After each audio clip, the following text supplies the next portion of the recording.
Saudamos a todos os nossos queridos amigos e irmãos em Cristo Jesus. Aqui estamos mais uma vez para estudarmos a Palavra de Deus. Estamos aqui para a lição número 2 deste trimestre. Porém, vamos orar antes de iniciarmos o estudo. Pai querido que estás nos céus, na Tua presença estamos buscando a Tua graça e o poder do Espírito Santo, a iluminação celestial, que venha nos ajudar a entender as lições que o Senhor tem para nós, extraídas da carta de Pedro e aplicadas para a nossa vida, na vida atual, no mundo em que nós vivemos, Pai. Ajuda-nos, Pai querido, a nos apropriarmos das mensagens, das promessas, do ânimo, deste fervor que Pedro nos deu o exemplo, e aquelas palavras de promessas, de ânimo que ele escreveu para os cristãos daquele tempo, que sejam aplicadas na nossa vida. Derrama sobre nós o Espírito Santo, dá-nos a mesma coragem, a mesma ousadia de Pedro e dos nossos queridos irmãos lá daquele primeiro século. Em nome de Jesus pedimos e agradecemos. Amém, Senhor. Meus queridos, uma herança incorruptível é a lição número 2. A carta de Pedro, a primeira carta e a segunda carta, elas foram escritas numa atmosfera de sofrimento. Por quê? Provavelmente, logo após o martírio do apóstolo Paulo em Roma, por volta do ano de 66, esta carta foi escrita por Pedro para consolar os irmãos, os que viviam nas igrejas fundadas por Paulo. Por isso, a carta em 1 Pedro capítulo 5, verso 12, menciona que ela foi enviada pela mão de Silvanus. Silvanus é um outro nome dado para Silas. Silvanus é um nome provavelmente na forma romana e Silas é um nome na forma hebraica. Quando você lê a carta segunda carta de Paulo aos Coríntios, capítulo 1 e o verso 19, e compara com Atos capítulo 18 e o verso 5, quando você compara esses dois textos, você descobre que Silvanus e Silas são a mesma pessoa. Silas era o assistente de Paulo e a palavra de Deus indica aqui na carta de Pedro que ele enviou esta carta pelas mãos do assistente de Paulo para comunicar às igrejas fundadas por Paulo sobre o martírio do apóstolo Paulo. Portanto, a carta de Pedro foi escrita numa atmosfera, num ambiente de sofrimento, de perseguição, de martírio. Logo após o martírio de Paulo, Pedro também foi preso. Provavelmente, Pedro escreveu esta carta da cidade de Roma, a quem ele chama de Babilônia. Babilônia é um nome, um código que a palavra de Deus usa para se referir a Roma. Provavelmente foi de lá que Pedro escreveu esta sua carta, no tempo da perseguição, porque Pedro também foi martirizado em Roma.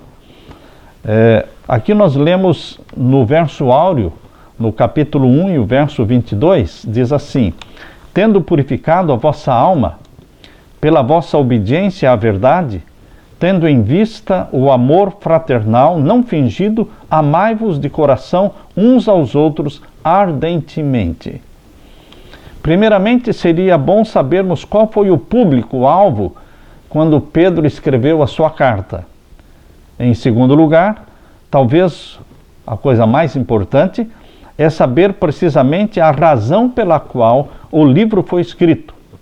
Que problema específico o autor quis abordar.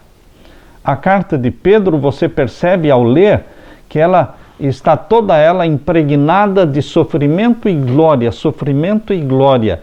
Ele vai comparando o sofrimento em Cristo Jesus e a alegria da glorificação, a alegria de vivermos a recompensa que Jesus está nos preparando no céu.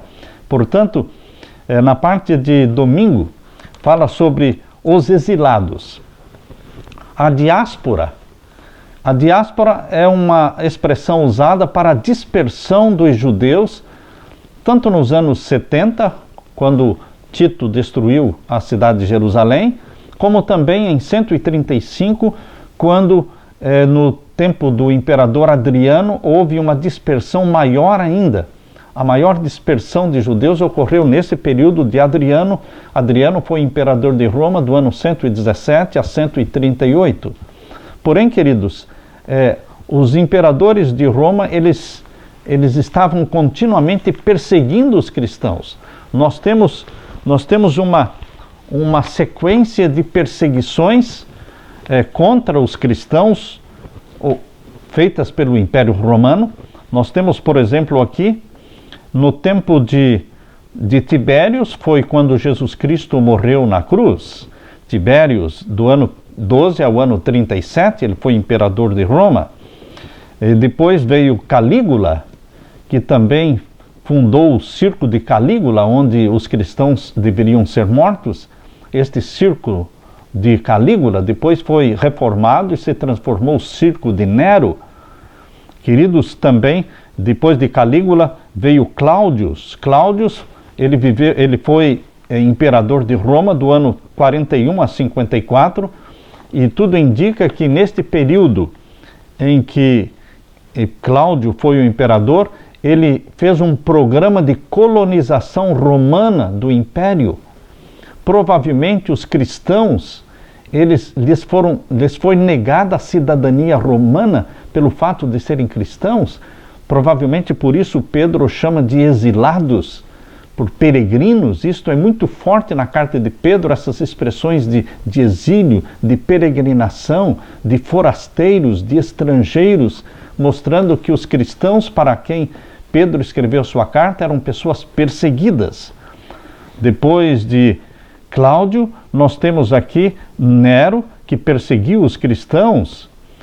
Foi o tempo em que Paulo foi martirizado nas mãos de Nero e destruiu a cidade de Roma, culpando então os cristãos pelo incêndio de Roma.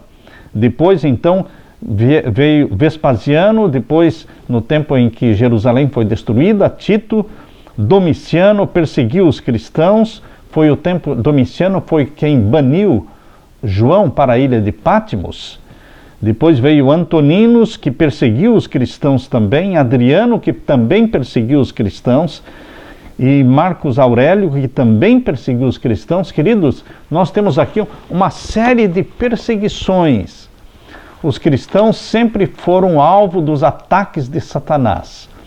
Satanás, uma vez que Jesus Cristo foi arrebatado para o céu, subiu ao céu, nos fala a palavra de Deus em Apocalipse capítulo 12, que Satanás agora voltou a sua ira, os seus ataques contra a igreja de nosso Senhor Jesus Cristo, os cristãos.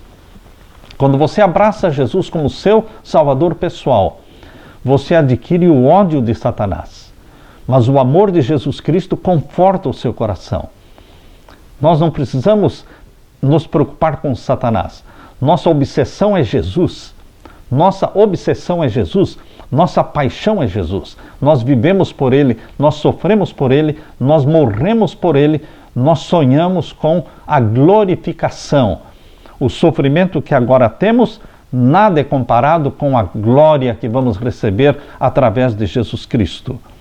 Queridos, Pedro se identificou claramente na sua carta, já de início ele se identificou. Assim como as cartas modernas, elas têm uma introdução, estabelece-se um começo, não é, umas palavras introdutórias, assim também as cartas antigas. Primeiramente, Pedro começou como qualquer outra carta antiga. Ele identificou o autor e aqueles a quem ele estava se destinando, estava dirigindo a sua carta. Pedro começou definindo-se como apóstolo de Jesus Cristo. Eu gostaria de convidar você a abrir a sua Bíblia na primeira carta de Pedro. Aqui vamos ver o verso 1. 1 Pedro, capítulo 1, verso 1. Pedro, apóstolo de Jesus Cristo. Pedro, a palavra grega é Petros. Petros é um pedaço de pedra. Em contraste com a palavra grega Petra, que é rocha, a rocha, nosso Senhor Jesus Cristo, sobre a qual a igreja foi construída. Petros é um pedaço de pedra, ou seja, é um tijolo que é colocado na construção. Pedro se identifica como apóstolo de Jesus Cristo, aquele que é enviado por Jesus Cristo, aquele que recebeu uma missão de Jesus Cristo, uma missão a ser cumprida na terra. Pedro, ele demonstra ter convicção da missão dada por Jesus Cristo a ele, convicção pessoal de que ele era chamado, ele era comissionado por Jesus Cristo. Esta convicção pessoal de Pedro, ela deve influenciar a minha vida. Eu tenho que ter uma convicção pessoal de que eu fui chamado por meu Senhor Jesus Cristo. Eu fui comissionado por Ele. Eu fui enviado para a salvação de almas. Você, meu querido irmão, também tem que ter essa convicção, a mesma de Pedro. E o verso 1 ainda diz, aos estrangeiros dispersos no Ponto. Esses estrangeiros dos quais Pedro está falando, pode se referir a judeus cristãos que se dispersaram na perseguição, tanto na perseguição do ano 70, como na perseguição anterior de Cláudio. Queridos, estes cristãos poderiam também incluir gentios convertidos, cristãos gentios que também estavam sendo perseguidos. Não eram somente os judeus convertidos que sofriam perseguição. Os gentios também eram pessoas foragidas, perseguidas, exiladas. E eles se espalharam pelo Ponto, pela Galácia, pela Capadócia, pela Ásia e pela Bitínia. Estas regiões mencionadas por Pedro são regiões que hoje todas se encontram no país da Turquia. Essas regiões indicam igrejas fundadas por Paulo. Por isso é forte a convicção de que esta carta foi escrita por Pedro para confortar os cristãos por ocasião do martírio de Paulo, para que não ficassem desanimados pela morte do seu fundador, do seu amado Paulo. E esta carta foi enviada pelas mãos de Silas, que é o mesmo Silvanos, para comunicar a essas igrejas pessoalmente sobre o martírio de Paulo, como ele morreu sendo fiel ao Senhor Jesus Cristo. Portanto, queridos, Pedro deu também o endereço da sua carta destinada às regiões do Ponto, da Galácia, Capadócia, Ásia e Bitínia. Todas estas áreas, estas cidades, estão na moderna Turquia. Existem alguns debates acerca do público-alvo de Pedro. Será que ele escreveu especialmente para os cristãos judeus? Sim, ele escreveu para os cristãos judeus, mas incluía também os cristãos gentios. O mais importante não é o público-alvo, o mais importante é a mensagem escrita por Pedro, uma mensagem que se aplica a você e a mim, que vai trazer ânimo e esperança para você que vai viver neste último período da história do cristianismo, para você e eu que estamos vivendo nesta última geração que vai assistir à volta de Jesus e que vamos passar por momentos de martírio, de perseguições, da angústia qual nunca houve. Sim, queridos, nós precisamos dessas mensagens de Pedro, que nos animem, que nos deem conforto, porque um pouquinho mais de tempo que há de vir, virá e não tardará. Na parte de segunda-feira, eleitos. É importante a certeza de que fomos eleitos. Eleitos é ser escolhido. É uma escolha especial. Eleitos é uma convicção que eleva a nossa autoestima. É diferente quando você se sente eleito por Deus, escolhido para ser salvo, escolhido para ser filho de Deus, escolhido para ser um cidadão do céu. Isto eleva a sua autoestima, isto o ajuda a viver de uma maneira com cabeça erguida, olhando para frente, olhando para cima, ter um rosto de esperança, porque isto nos dá esperança, queridos. Nós, por mais difícil que seja a vida nesta terra, por maior que seja e mais ferrenha que seja a perseguição contra os cristãos, por mais escuro que seja o vale, você tem esperança, porque você é um eleito de Deus. Sim, queridos, afinal, todos os que se veem como eleitos viverão como filhos de Deus. Quem tem essa convicção de que foi chamado, escolhido por Deus, vive na mesma altura. Não vive como os outros vivem. Quem não tem esse senso de eleição divina, vive de qualquer jeito, sem destino, sem esperança, sem ter para onde ir. Mas quem tem o senso da eleição divina vive como cidadão do céu. Estou indo para o céu. E para lá eu estou levando pouca coisa, porque não podemos levar muitas coisas, porque somos peregrinos. A nossa bagagem para o céu é o nosso caráter. O caráter formado pelo poder do Espírito Santo, usando a nossa liberdade de escolha, o nosso livre-arbítrio. Estamos construindo o nosso caráter dia a dia. Esta é a bagagem nossa para o céu. A carta de Pedro, no capítulo 1 e o verso 2, destaca também um outro tema. Verso 2 diz: eleito segundo a presciência de Deus. A presciência de Deus quer dizer que ele conhece o fim desde o princípio. Ele conhece o fim desde o princípio.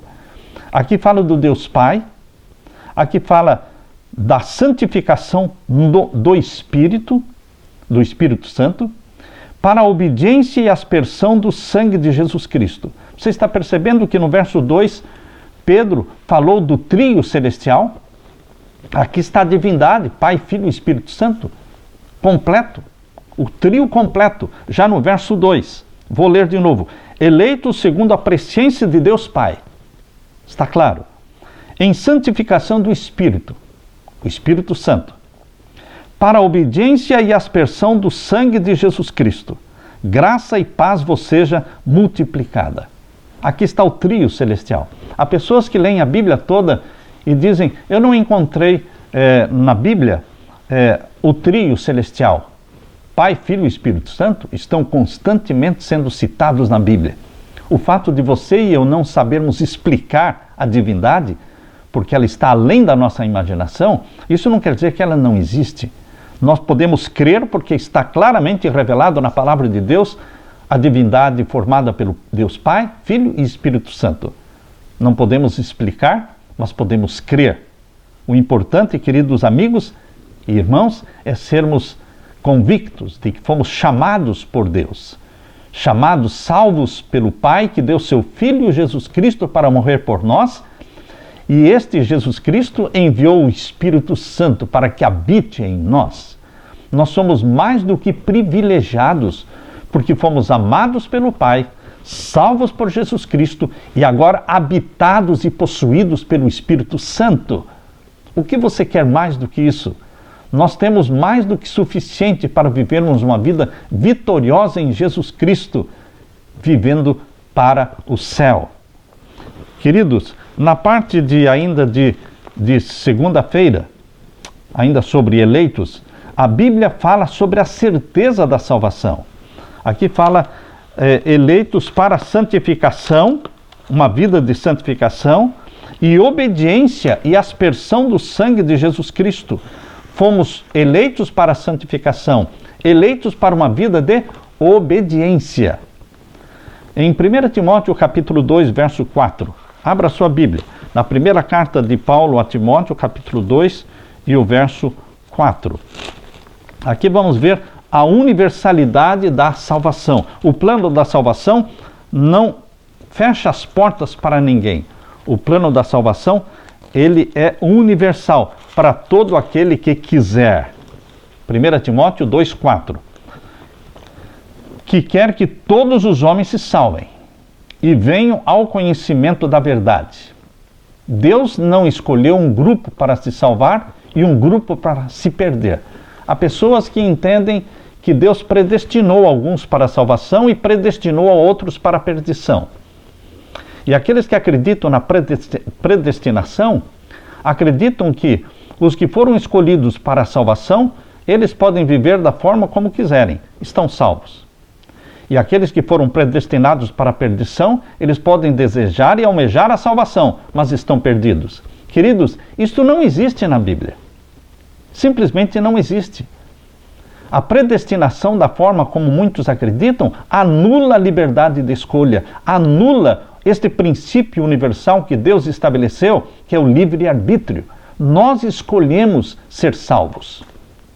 Deus me amou antes de eu nascer, dando Jesus para morrer por mim. Porém, eu escolho Jesus Cristo como meu Salvador, ou eu escolho rejeitar Jesus. É o livre-arbítrio. Não é Deus que determina se eu vou aceitar ou se eu vou rejeitar a Cristo. A liberdade de escolha é respeitada por Deus. Outro texto que nós vamos ler agora está na segunda carta de Pedro, capítulo 3 e o verso 9. A segunda carta de Pedro, capítulo 3 e o verso 9. Falando ainda sobre a universalidade do plano da salvação. Segundo Pedro, o capítulo 3 e o verso 9. Abra sua Bíblia. Aqui nós vamos ler. Segundo Pedro, capítulo 3, verso 9. Está falando sobre a volta de Jesus. Menciona: o Senhor não retarda a sua promessa, ainda que alguns a tenham por tardia. Mas é longânimo para convosco, não querendo que alguns se percam, senão que todos venham ao arrepender-se. Quantos Deus quer que venham ao arrependimento? Todos. Deus não tem prazer na morte do ímpio. Deus não tem prazer na perdição das pessoas. E João capítulo 3,16, que sabemos de cor, porque Deus amou o mundo de tal maneira que deu seu Filho unigênito para que todo aquele que nele crê não pereça, mas tenha vida eterna. Todo aquele que nele crê, qualquer um que crer em Jesus, será salvo. Deus não limita o número dos salvos. A eleição divina não pode ser confundida com predestinação. Se você quer usar a palavra predestinação, você pode, mas deve usar da forma correta. Todos os que nascem nesta terra, nascem predestinados a se salvar, porque Jesus já morreu por eles, e eles podem ser salvos. Só não serão se eles escolherem rejeitar a Jesus. Então, todo aquele que nasce neste planeta, ele nasce predestinado para a salvação, porque o sangue de Jesus já foi derramado na cruz do Calvário. Ele nos amou primeiro. Queridos, mas não existe predestinação para a perdição. Nós é que escolhemos. O lago de fogo e enxofre foi preparado para o diabo e os seus anjos. Por quê? A pessoa vai morrer no lago de fogo e enxofre? Não porque Deus quis, mas porque a pessoa escolheu entrar no lago de fogo e enxofre que foi preparado para o diabo e não para os seres humanos. É a livre escolha. Mas Deus quer que todos se salvem. Queridos, na eleição ou no chamado que Deus faz para você, Deus nos dá o livre-arbítrio, e se nós aceitarmos ou recusarmos, é uma decisão nossa. Na predestinação, o livre-arbítrio está anulado. As Escrituras deixam claro que o plano de Deus é que todos sejam salvos, um plano instituído em favor de todos antes da criação da terra, assim como nos escolheu nele antes da fundação do mundo. Efésios 1,14. Todos são eleitos no sentido de que o propósito original de Deus era que todos fossem salvos e ninguém perecesse. Ele predestinou toda a humanidade para a vida eterna, sim. Isto significa que o plano da salvação foi suficiente para que todos fossem incluídos na expiação dos pecados, mesmo que nem todos aceitem o que essa expiação lhes oferece. Na parte de terça-feira, temas principais. Pedro, ele fala sobre vários temas na sua carta. Só que em toda a carta, do começo ao fim, algo nos chama a atenção. É o sofrimento e a glória, sofrimento e glória. Ora ele está falando sobre o sofrimento em Cristo, ora ele está falando sobre a glória em Jesus Cristo, a recompensa que ele está preparando. A herança incorruptível, esse é o tema da lição desta semana. Herança incorruptível é a recompensa. Não tem como você não pensar na recompensa. Não tem nada de errado quando você está apaixonado pela recompensa que você vai receber, porque é uma herança incorruptível, é um corpo imortal, é uma semelhança perfeita com Jesus Cristo, é viver no céu por 1000 anos, é viver no novo céu e na nova terra que será recriada. Queridos, a herança é indescritível. Portanto, queridos, em 1 Pedro capítulo 1, versos 3 a 12, nós vamos ler agora estes versos, 1 Pedro capítulo 3, e os versos 1 até o verso 12. Aliás, verso 3 até o verso 12. Abra sua Bíblia e leia comigo. Versos 3 até o verso 12. Bendito seja o Deus e Pai de nosso Senhor Jesus Cristo, Deus Pai de nosso Senhor Jesus Cristo. Aqui Pedro está falando de Jesus Cristo, que nasceu da Virgem Maria, que se tornou homem e viveu na terra como Filho de Deus, na dependência de Deus, na dependência do Pai. Por isso Jesus Cristo é chamado Filho. Deus Pai de nosso Senhor Jesus Cristo, que segundo a sua grande misericórdia, nos gerou de novo para uma viva esperança. Segundo a misericórdia de Deus, a Bíblia diz aqui que Ele nos gerou de novo. Por que de novo? Por que nos gerou de novo? Porque nós fomos gerados no ventre da nossa mãe e nascemos da carne. Mas agora nós somos gerados pelo Espírito Santo e nascemos do Espírito. Quem nasce da carne é carne, mas quem nasce do Espírito é Espírito. Ou seja, você é espiritual. Você foi chamado por Deus para fazer parte do reino espiritual de Deus. Eu não pertenço ao reino animal. Você também pode escolher não pertencer ao reino animal, porque todo aquele que é gerado pelo Espírito faz parte do reino espiritual do nosso Deus. Sim, o Espírito Santo gera em você o caráter de Jesus, o amor à santa lei de Deus.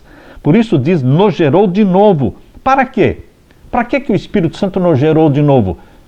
Para não vivermos segundo a carne, mas vivermos, como diz aqui, uma viva esperança. Veja o verso 3. Nos gerou para viver uma viva esperança. Que viva esperança é esta? A viva esperança da breve volta de Jesus. Você tem que viver sonhando com a volta de Jesus, obcecado pela volta de Jesus. Esteja você trabalhando, estudando, tudo quanto você for fazer deve estar impregnado por essa viva esperança da breve volta de Jesus. Nós não podemos perder de vista a volta de Jesus, porque este é o nosso destino, é a nossa finalidade nesta terra, é realmente irmos ao céu com Jesus Cristo. Esta é a viva esperança. Como? Pela ressurreição de Jesus. Estou lendo o verso 3. Se Jesus continuasse morto, não existiria a viva esperança de uma vida no céu, de um novo céu, de uma nova terra. Se o túmulo de Jesus estivesse fechado e o corpo de Cristo lá dentro, queridos, o fim, a história do cristianismo teria um fim muito triste. Porque, neste caso, se Jesus estivesse morto, o último capítulo da história do cristianismo seria a morte de Jesus na cruz. Mas bendito seja Deus, o cristianismo não termina em morte, não termina em sepultura. O cristianismo, a história do cristianismo termina em ressurreição, em vida eterna. Jesus disse, eu vivo e vós vivereis também. Essa é a viva esperança que nos vem graças à ressurreição do nosso Senhor Jesus Cristo, que ressuscitou dentre os mortos e venceu a morte. E agora o verso 4, capítulo 1 de Pedro, verso 4. Para uma herança incorruptível. Que herança é essa incorruptível? Um corpo imortal, incorruptível, uma vida eterna, ao lado de Jesus Cristo, na presença do Deus que nos amou tanto. Incontaminável herança, e que se não pode murchar, guardada nos céus para vós, para nós. Deus está com tudo preparado para você. Está chegando o momento em que Ele vai dizer ao filho, filho, vai buscar aqueles que são meus, porque a festa está preparada, a casa está pronta. Sim, essa esperança que não murcha e que está guardada nos céus para você, a nova Jerusalém está guardada no céu para você. E agora o verso 5, que mediante a fé estáis guardados na virtude de Deus para a salvação. Pela fé em Jesus Cristo, você e eu estamos blindados. Pela fé em Jesus Cristo, você e eu estamos blindados na virtude de Deus para a salvação, escolhidos para a salvação. E o verso 6, em que vós grandemente vos alegrais, ainda que agora importa, sendo necessário que estejais por um pouco contristados com várias tentações. Eu tenho tentações, eu tenho provações, eu choro muitas vezes, bastante. Mas, queridos, o que me conforta é isto aqui. Grandemente vos alegrais, ainda que agora, sendo necessário que estejais por um pouco contristados. Nós passamos por tristezas, por sofrimento, mas nós temos um momento de alegria, de regozijo, quando pensamos o quê? Naquilo que Deus está preparando para nós. O verso 7 diz: para que a prova da vossa fé, muito mais preciosa do que o ouro que perece e é provada pelo fogo, se acha em louvor e honra e glória na revelação de Jesus Cristo. Novamente, como nós dissemos, a carta de Pedro está sempre falando de um lado do sofrimento, da perseguição, das aflições do cristão, e do outro lado está falando da glória, da revelação, enfim, da herança incorruptível, incontaminável. E o verso 8: ao qual, não o havendo visto, amais. Pedro viu, ouviu e pegou em Jesus. Eu não vi, eu não ouvi e eu não peguei em Jesus. Mas Pedro está dizendo: ao qual, não o havendo visto, amais. Eu amo a Jesus Cristo, porque pelos olhos da fé eu o vejo. Com os ouvidos da fé eu o ouço. O Espírito Santo me fala ao meu coração. Então, não o vendo pessoalmente, mas crendo nele. No qual, não o vendo agora, mas crendo, diz: vos alegrais com um gozo inefável e glorioso. Deus nos chama para vivermos uma vida cristã de alegria, de gozo inefável, deixando a tristeza de lado. E o verso 9: alcançando o fim da vossa fé, a salvação das almas. Queridos, da qual salvação inquiriram e trataram diligentemente os profetas que profetizaram da graça que vos foi dada, indagando que tempo ou que ocasião de tempo o Espírito de Cristo que estava neles indicava anteriormente, testificando os sofrimentos que a Cristo haviam de vir e a glória que se lhes havia de seguir. Novamente, sofrimentos em Cristo e a glória que se lhes havia de seguir. Pedro sempre está falando dos sofrimentos e da glória, dos sofrimentos e da glória. Você não pode perder de vista que você realmente vai sofrer, está sofrendo. A angústia qual nunca houve, ainda virá. Mas lembre-se, existe a glória que havia de vir, aos quais foi revelado que não para si mesmos, mas para vós, eles ministravam estas coisas que agora vos foram anunciadas por aqueles que, pelo Espírito Santo, enviado do céu, vos pregaram o Evangelho, para as quais coisas os anjos desejam bem em atentar. Queridos, na parte de quarta-feira, viver a salvação, esperar inteiramente na graça. Abra sua Bíblia, 1 Pedro capítulo 1 e o verso 13 agora. O verso 13 diz assim: portanto, cingindo os lombos do vosso entendimento, sede sóbrios e esperai inteiramente na graça. Qual é a minha esperança e a tua esperança? A graça. Graça imerecida, porque é de graça. A graça imerecida é a nossa alegria e nós esperamos inteiramente na graça. Não é o que eu faço que me compra a salvação. É o que Jesus Cristo fez e continua fazendo por mim e por você. A graça.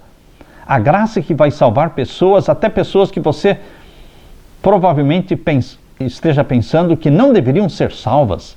Mas é a graça do nosso Senhor Jesus Cristo que salvou um Manassés, que queimou seus filhos a Moloque, que matou o profeta Isaías. A graça do nosso Senhor Jesus Cristo que salvou um Salomão, que viveu uma vida promíscua, tendo 700 mulheres e 300 concubinas. Ele que construiu altares a Satanás.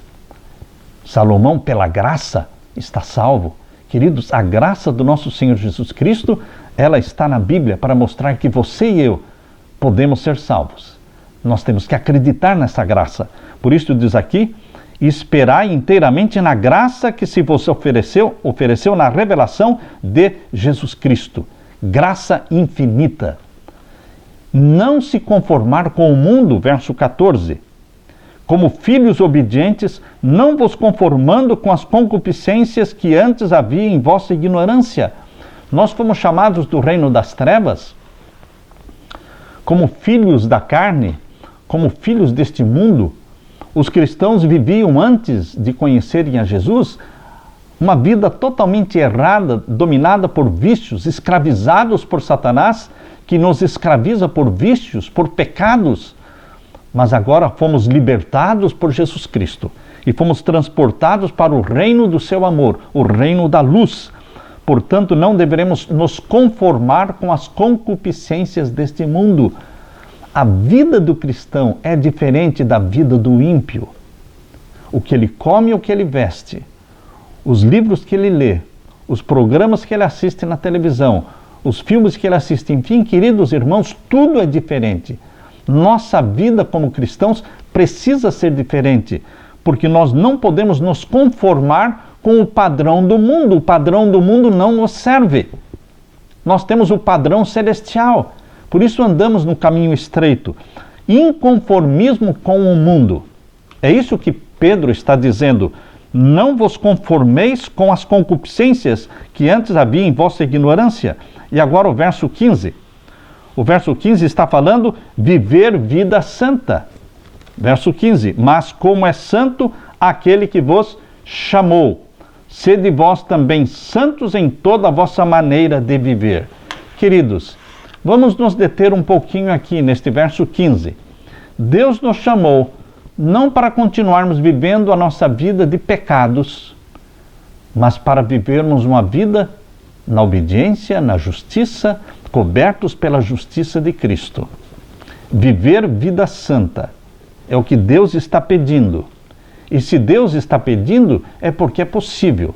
Deus não pede nada impossível. Porque quando Ele pede, quando Ele manda, quando Ele ordena, Ele também capacita. Deus nos capacita a viver a vida santa, vida de obediência. Por isso diz aqui o verso, nos chamou, sede vós também santos em toda a vossa maneira de viver, porquanto está escrito, verso 16, sede santos porque eu sou santo. Este é um mandamento, sejam santos. Nós deveremos clamar pela santidade de Deus. Eu já pedi hoje a santidade de meu Senhor Jesus Cristo. Você tem que pedir que Ele escreva na sua testa, santidade ao Senhor. Esse mandamento, sede santos, não é opcional. É um mandamento tão importante quanto guardar o sábado, como não adulterar, como não adorar imagens e ídolos. Faz parte dos mandamentos de Deus. Não está nos 10 mandamentos, mas está na Bíblia. Sede santos, porque eu sou santo. Eu gostaria de ler para vocês neste livrinho de Ellen White, Santificação. Vamos ler aqui o que Deus falou através dela sobre a santificação. Vejam. Há no mundo religioso, página 7, capítulo 1, página 7. Há no mundo religioso uma teoria de santificação que em si mesma é falsa. Então existe a falsa santificação, porque existe a verdadeira. Uma teoria de santificação falsa em si mesma, perigosa em sua influência. Em muitos casos, aqueles que professam santificação não possuem a genuína. As pessoas que ficam falando que são santas, provavelmente não possuem a genuína santificação. Sua santificação consiste em um culto por palavras e em teoria. Aqueles que estão realmente buscando o perfeito caráter cristão jamais condescenderão com o pensamento de que estão sem pecado. Se alguém disser para você, eu estou vivendo sem pecar, provavelmente ele esteja na falsa santificação. O falso senso da falsa santificação. Sua vida pode ser irrepreensível. Vejam aqui. Sua vida pode ser irrepreensível, podem estar vivendo como representantes da verdade que aceitaram, porém, quanto mais consagram a mente para se demorar no caráter de Cristo e mais se aproximam da sua divina imagem, tanto mais claramente eles enxergam a sua própria pecaminosidade. Vejam aqui. Quanto mais consagram a mente para se demorar no caráter de Cristo e mais se aproximam da sua divina imagem, tanto mais claramente discernirão sua imaculada perfeição e mais profundamente sentirão seus próprios defeitos. Quanto mais perto de Jesus você estiver, mais você admirará a glória de Jesus, a santidade de Jesus, e mais defeitos você verá no seu próprio caráter, porque você está diante da luz, e diante da luz aparecem as sujeiras.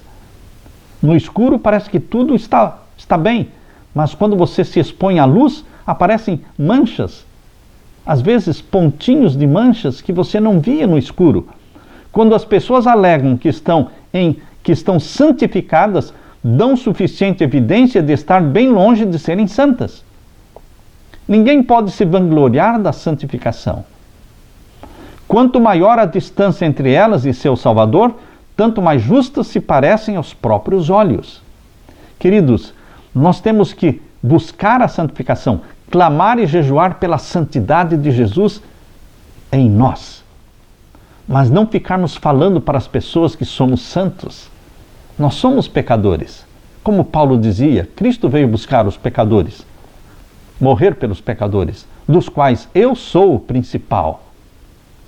A verdadeira santificação, página 9. A verdadeira santificação é uma inteira conformidade com a vontade de Deus. Aqueles que são verdadeiramente santificados não arvorarão sua própria opinião como uma norma do bem ou do mal. A santificação bíblica não consiste numa forte emoção, diz na página 10. Eis onde muitos serão levados ao erro, fazem dos sentimentos o seu critério. Quando se sentem elevados ou felizes, julgam-se santificados. Sentimentos de felicidade ou ausência de gozo não é evidência de que a pessoa esteja ou não santificada. Santificação não é sentimentalismo. Não existe tal coisa como seja santificação instantânea. A verdadeira santificação é obra diária, continuando por tanto tempo quanto dure a vida. Dura a vida toda. Se dura a vida toda, é porque nós estamos em processo de lutar e vencer pecados a vida toda. Estamos vencendo defeitos de caráter a vida toda, mas num crescendo contínuo em direção à santificação e à perfeição em Jesus Cristo, mas tendo consciência da nossa pecaminosidade, consciência dos nossos defeitos. Aqueles que estão batalhando contra tentações diárias, página 11, vencendo as próprias tendências pecaminosas e buscando santidade do coração e da vida, não fazem nenhuma jactanciosa proclamação de santidade. Eles são famintos e sedentos de justiça. O pecado lhes parece excessivamente pecaminoso. Queridos, estes textos que nós lemos estão no livro Santificação, no primeiro capítulo. E na página 12 diz: assim será com todos os que andam em humildade, desconfiados de si mesmos. Como é que vive uma pessoa que está crescendo na santificação em Jesus Cristo, dia a dia, está crescendo na santificação? Qual é o sentimento que ele tem? Desconfiança de si mesmo. Está claro, meu irmão? Quando você cresce na santificação diária em Jesus Cristo, você não pega autoconfiança. Você tem uma autodesconfiança, desconfiança de si mesmo, mas apegados trementes à mão de Jesus Cristo. Página 12. Queridos, Deus quer que você persiga a santificação, sede santos porque eu sou santo. Pedro mencionou 3 grandes motivações para o comportamento cristão. Por que nós devemos buscar a santificação? 3 grandes motivos. Primeiro, o caráter de Deus, 1 Pedro 1,15. O juízo vindouro, 1 Pedro 1,17. E o preço da redenção, 1 Pedro 1,17 a 21. O caráter de Deus nos fascina, nos deixa contemplativos, porque nós vemos a santidade do caráter de Deus e nós queremos esta santidade. Esta é a primeira motivação. A segunda motivação para o comportamento cristão ocorre quando percebemos que o Deus Santo julgará a todos com imparcialidade, de acordo com as obras de cada um. E a terceira motivação resulta da grande verdade de que os cristãos são redimidos, comprados pelo ouro do sangue de Jesus e pela prata das suas lágrimas. Nós fomos comprados por algo incorruptível, que é a vida do nosso Senhor Jesus Cristo. Eu quero ler para vocês o verso 17, capítulo 1, verso 17 ao 19. E se invocais por Pai aquele que, sem acepção de pessoas, julga segundo a obra de cada um, andai em temor durante o tempo da vossa peregrinação.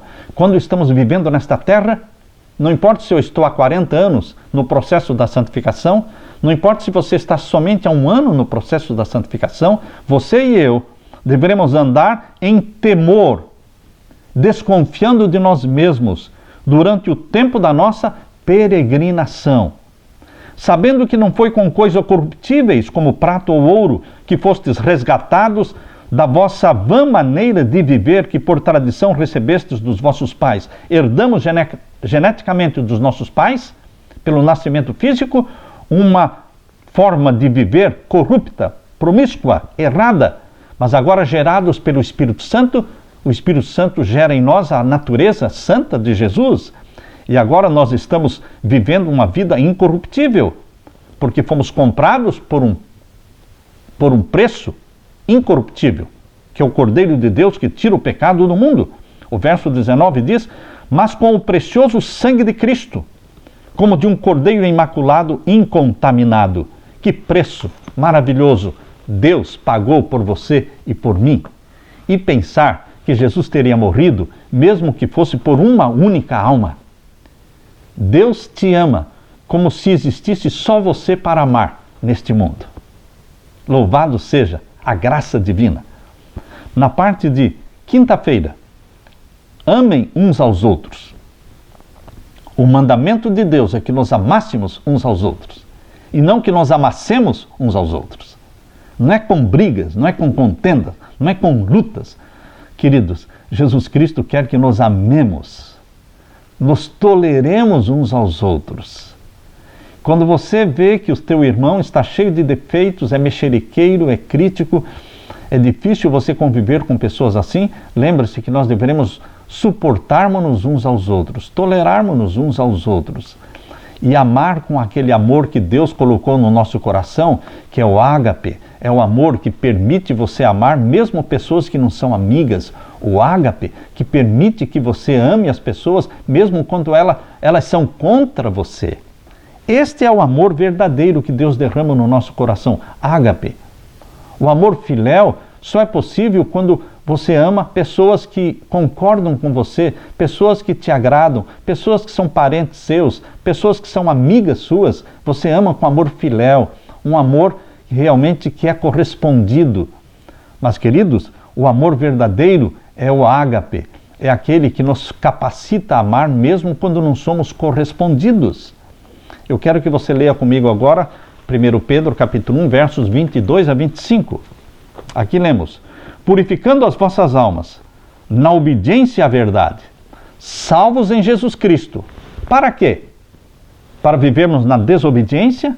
Na transgressão dos mandamentos de Deus? Não. Diz aqui, purificando as vossas almas. Como? Na obediência à verdade. A palavra obediência é odiada por Satanás. É odiada pelo mundo evangélico. Ela é descartada simplesmente. Mas a palavra obediência à verdade é uma palavra importante na vida dos salvos em Jesus Cristo e que estão no processo da santificação, purificando as vossas almas na obediência à verdade, para o amor fraternal. Quem está vivendo na obediência à verdade, ama, tem o amor fraternal, não fingido, um amor de verdade, que faz com que você estenda a mão para o seu irmão caído, que você estenda a mão para o seu irmão necessitado. Amai-vos ardentemente uns aos outros com um coração puro. Isto é possível quando o amor de Deus está sendo derramado em nosso coração, quando você está estudando a Bíblia, quando você está orando, quando você está louvando Jesus Cristo, o amor de Deus está sendo derramado no seu coração para que você possa amar ardentemente ao seu irmão. E o verso 23, sendo de novo gerados. Novamente, Pedro dá esta ênfase, que você é uma pessoa que nasceu gerada no ventre da sua mãe, mas agora você está sendo gerado de novo pelo Espírito Santo. Queridos, sendo gerados de novo significa que nascemos do Espírito, não de semente corruptível, mas da incorruptível. A mesma semente que gerou Jesus Cristo no ventre da Virgem Maria, porque ele foi gerado pelo Espírito Santo no ventre da Virgem Maria, essa mesma semente incorruptível, o Espírito Santo gera você. Você também é gerado pelo Espírito Santo, não no ventre da sua mãe, mas quando você aceita Jesus como Salvador e você nasce da água e do Espírito, você foi gerado de uma semente incorruptível pela palavra de Deus, que é viva, diz aqui, e que permanece para sempre. Nós somos passageiros, tudo passa, a flor se murcha, a beleza física desaparece, enruga. Mas, queridos, a palavra de Deus permanece para sempre. E aqui está um chamado para nós permanecermos fiéis, permanecermos em Jesus Cristo. A ênfase, portanto, é obediência à verdade. É amor fraternal, não fingido. É a consciência de que fomos gerados pelo Espírito Santo, o novo nascimento. E se você quer permanecer eternamente, permaneça com aquele que é eterno. O eterno. YHWH. O grande eu sou, o Santo de Israel. Ele é o eterno. Todo aquele que estiver nele, o Santo de Israel, também será eterno. Mesmo que você morra, ele te ressuscitará. Em breve Jesus voltará e levará para o céu você e a mim, dando-nos a coroa incorruptível, a herança indescritível, a herança incontaminada, que é de um corpo mortal, glorificado, vivendo na presença de Deus para todo sempre. Consolemo-nos com esta bendita esperança, meu querido irmão. Que Deus te abençoe. Em nome de Jesus. Amém.